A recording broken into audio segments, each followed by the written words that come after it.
நாளில் நல்ல ஒரு செய்தி. இதில் பரிசுத்த ஆவியானவரோட பலனை குறித்து நான் ஒரு சின்ன வார்த்தை சொல்லிட்டு நம்ம ஜபத்து பண்ணிடலாம். ஏன்னா நான் ஜபத்துக்கு அவங்க பிரசங்கத்துக்கு மேலே அதிக பிரசங்கம் பண்ண விரும்பலை. ஏன்னா அது நான் விரும்புகிறதும் இல்லை. யாரோ ஒரு பிரசங்கம் பண்ணதுக்கப்புறம் நம்ம பிரசங்கம் அது பேர் என்ன பிரசங்கம்? அதிக பிரசங்கம். ஆமாம், ஆபத்து காலத்தில் சோர்ந்து போவேன் அந்த பிரசங்கம். அந்த தலைப்பு கொடுத்தோன்னா ஆவியான காமிக்கிறார், காட்சியை காமிக்கிறாரு. இயேசுவோடு 12 சீசர்கள் இருந்தாங்க. எப்படி நடந்திருப்பான்னு நினைக்கிறீங்க? ஏன்னா அவர் அற்புதம் செய்கிறாரு, மருத்துவனை எழுப்புறாரு, அதிகாரிகளை மிரட்டுறாரு. சொல்லப்போனால் ராஜாங்கமே இவர் என்ன செய்யறதுன்னு தெரியாமல் இப்போ ரோம சாம்ராஜ்யமே ஒரு மாறிக்கு யூதர்கள் அதிகாரிகள் அவங்கவங்கள ஒரு மாறி பார்க்கும்போது அவருடைய சீசரில் எப்படி போவாங்க? குமிச்சிட்டு போவாங்களா, நெஞ்சு நிமிச்சிட்டு போவாங்களா? அப்படியே சீசர்கள் அப்படியே ரோமர்களையும் யூதர்களையும் பரிசேயர் சதிசேயர்களை, வேதபாரர்களை, ஜபாலய தலைவர்களை, முதன்மையான ஆசாரியர்கள், பிரதான ஆசாரியர்களை, அவங்க எல்லாத்தையும் இவங்க ஒரு மாதிரி தான் பார்த்து நடந்திருப்பாங்க கம்பீரமாக. இப்போ இயேசு சிலுவையில் அறையப்பட்டு இறந்துட்டார்.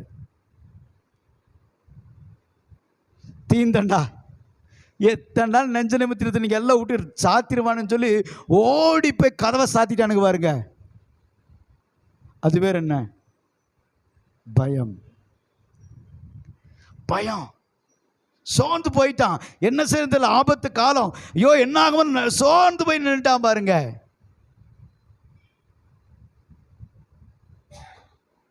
உள்ள வந்துட்டார். என்னடா பயந்துருக்கிறீங்க? அதான் ஆண்டவர். நம்ம சோர்ந்து போகும்போது நம்மளை தேடி வருகிற அது பூட்டி இருக்கலாம், உன்னை வரவிடாம தடை பண்ணுறாங்களா, அவர் அதை கேர பண்ண மாட்டார், தடை பண்ணதுக்குள்ள உள்ள வந்துட்டார். இந்த வசனத்தை ஆவி எனக்கு போதிச்சார். உங்கள் வாழ்க்கையில் அப்படி செய்ய போகிறார். கண்களை மூடி நம்ம ஒப்பு கொடுப்போமா? சதா காலங்களும் ஜீவிக்கிறவர். Thank you Holi spirit. எல்லா பிரச்சனை கண்டு ஜனங்க பயந்து கொண்டு இருக்கீங்களா? உங்கள் வாழ்க்கையில் போராட்டங்களை நினைச்சு பயந்து கொண்டு இருக்கிறீங்களா?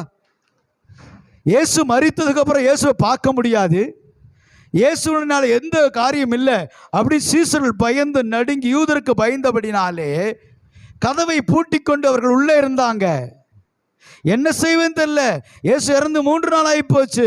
இனி என்ன ஆலயம் காண எல்லாம் அப்படி பயந்து நடுங்கும் போது இயேசு பூட்டியிருந்த அறைக்குள் வந்து சொன்னார், உங்களுக்கு சமாதானம் உண்டாகட்டும் என்று சொன்னார்.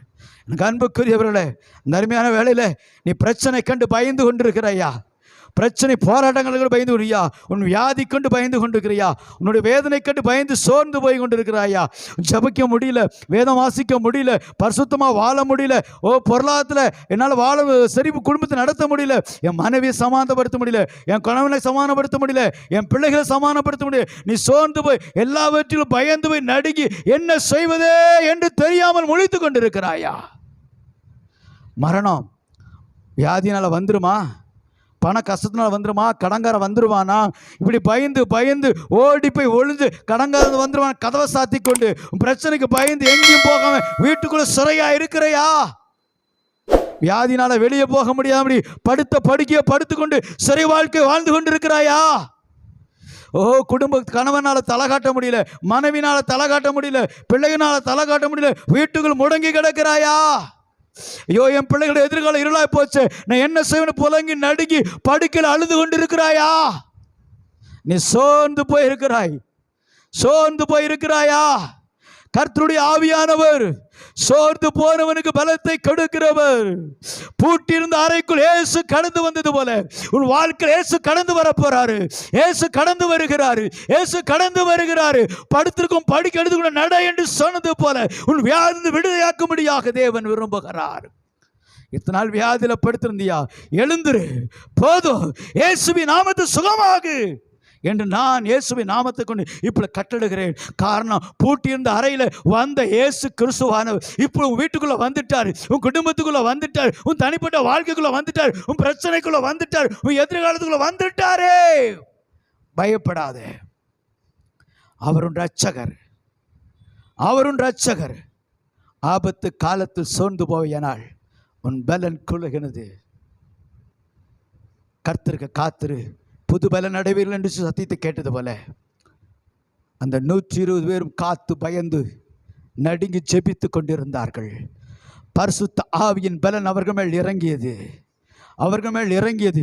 இதே பரிசுத்த ஆவியானவர் உன் மேல இறங்கி கொண்டு இருக்கிறாரு. உன் குடும்பத்து மேல இறங்கி கொண்டு இருக்கிறார். நீ பலவீனமா இருக்கிறாயா, இப்போ சுகமாக்க முடியும் மேல இறங்கி கொண்டு இருக்கிறாரு.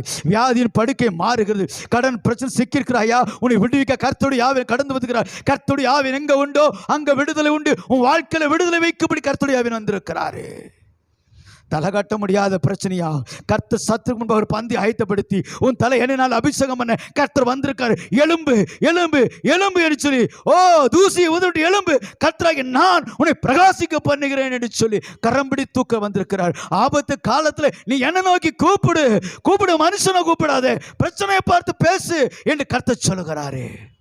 இப்ப கர்த்தருடைய ஆவியானவர் ஆபத்து காலத்தில் கூப்பிட்ட சகோதரி, சகோதரா, இந்த செய்தியை கேட்டுக்கொண்டுக்கிறவனுக்கு உன் வீட்டுக்குள் உன் அருகாமல வந்திருக்கிறார். ஆபத்து காலத்தில் என்னை ரட்சிக்க யாரும் இல்லையா, எனக்கு உதவி செய்ய யாரும் இல்லையா, நான் என்ன சொல்லி புலம்பிக் கொண்டுக்கிறையா, கர்த்தர் வந்துட்டாரு. ஆபத்து காலம் என்னை நோக்கி கூப்பிடுன்னு சொன்னாரே, நீ கூப்பிட்டபடினாலே அவர் உன்னை தீவிரமாக தப்புவிக்கும்படி, உன்னை சுமக்கும்படி, தாங்கும்படி, உன்னை விடுவிக்கும்படி, உன்னை ஆஸ்வதிக்கும்படி கர்த்தராகிய தெய்வம் இப்பொழுது உனக்கு நிறைய வந்திருக்கிறபடினாலே பழைய வாழ்க்கையெல்லாம் முடிஞ்சது. புது வாழ்க்கை, புதிய வாழ்க்கை உனக்கு தரப்போறாரு. புதிய ஆசீர்வாதத்தை தரப்போறாரு. புதிய பலனை தரப்போறாரு.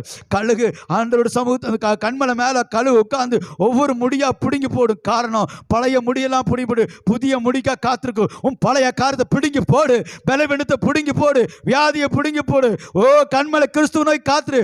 ஓ அவர் நோக்கி பார்த்து யாவரும் பிரகாசம், நீதி சூரியன் உண்மையில் உதிக்கட்டும், அவர் ஆரோக்கியம் உண்மையில் வரும்படி ஒப்புக்கொடு. கர்த்தருக்கு காத்துரு. அவரே காத்திருக்கிற உனக்கு புது பலன் இறங்குகிறது. இப்பொழுது வியாதியின் படுக்கை மாறுகிறது. கடன் பிரச்சனை மாறுகிறது. பாவத்தின் வாழ்க்கையில் விடுவிக்கப்படுகிறாய். சாபங்களிலிருந்து விடுவிக்கப்படுகிறாய். கொடிய கஷ்டத்திலிருந்து விடுவிக்கப்படுகிறாய். தரித்திரத்தில் விடுவிக்கப்படுகிறாய். உன் பாவத்தில் விடுதலாக முடியும் புலம்பிக் கொண்டு உன்னை விடுவிக்க முடியும் கர்த்தராகிய பரிசுத்தர் வந்திருக்க பாவத்தில் விடுதலை ஆக்குறார். அநேகர் பாவத்திலிருந்து சாபங்களிலிருந்து விடுதலாகி கொண்டிருக்கிறார். வியாதியிலிருந்து விடுகிறேன், மந்திர தந்திர பெலிசுனி கட்டிலிருந்து விடுதலாக்கி கொண்டிருக்கிறேன். கர்த்தர் உங்களை விடுதலாக்கி கொண்டிருக்கிறார். இப்படி பயப்படாதே, எழுந்து தூசி ஊற்றி எழுந்துரு, தூசி உதவி எழுந்து கர்த்தர் சொல்லுகிறாரு. நீ சோர்ந்து போகாதே. ஆபத்து காலத்தில் சோர்ந்து போயினால் உன் பலன் குறுகினது. நீ கர்த்தரிலே மன மகிழ்ச்சியாரு, கர்த்தரிலே மன மகிழ்ச்சியாரு. அவன் உறுதித்தின் வேண்டுதலை உனக்கு அருள் செய்வார், உனக்கு அருள் செய்வார். இப்பொழுதும் யாக்கோப்பே பயப்படாதே, நான் உன்னை மீட்டுக் கொண்டேன், நீ என்னுடையவன், நீ என்னுடையவன் என்று சொல்லி மீட்கிற தெய்வத்துடைய சத்தம் உனக்கு நேராக வந்திருக்கிறது. பரிசுத்தமல்ல நல்ல பிதாவே, இந்த சத்தத்தை கேட்கறதுக்காக செய்ய தெய்வக்காக சோத்திரம், நல்ல வார்த்தைகளுக்காக சோத்திரம், நல்ல செய்திக்காக சோத்திரம். ஆண்டவரை எங்களோடு பேசி பலப்படுத்தி இடைகட்டினபடினால் சோத்திரம், எங்களை நிலைநிறுத்தினபடினால் சோத்திரம். நாங்கள் சோர்ந்து போன நேரத்தில் எங்களை தாங்குகிறவரும் தப்பிக்கிற சுமக்கிறவன் ஏந்துகிறோமாய் உங்களை நோக்கி கூப்பிட்ட போது எங்களை வந்து ரட்சித்தப்பா உமக்கு நன்றி சொல்லுகிறோம். இந்த செய்தி கேட்ட மக்களும் ஆண்டவர் இந்த வசனத்தை கேட்ட மக்களும் அப்பா அந்த வார்த்தை கேட்ட மக்களுக்கு அவன் சோத்தரிக்கிறேன். எங்கெங்க இந்த சத்தத்தை கேட்கிறார்களோ அவர்கள் விடுதலை நான் பேசுகிறேன், விடுதலை நான் பேசுகிறேன், விடுதலை அவர்கள் அனுப்புகிறேன், விடுதலை நான் கட்டவிழ்கிறேன். இப்போ சுகமாவார்களாக, விடுவிக்கப்படுவார்களாக, ஆசிரிக்கப்படுவார்களாக, பரிசுத்தம் ஆவார்களாக, தேவனுடைய விடுதலை அனுபவிப்பார்களாக, தேவனுடைய பிழை எண்ணப்படுவார்களாக. அப்படி ஆசத்து காது வழித்தோம் பெரிய கார் செய்ய இயேசு கிறிஸ்துவின் நாமத்தில் ஜெபிக்கிறோம் ஜீவன் தந்த நல்ல பிதாவே.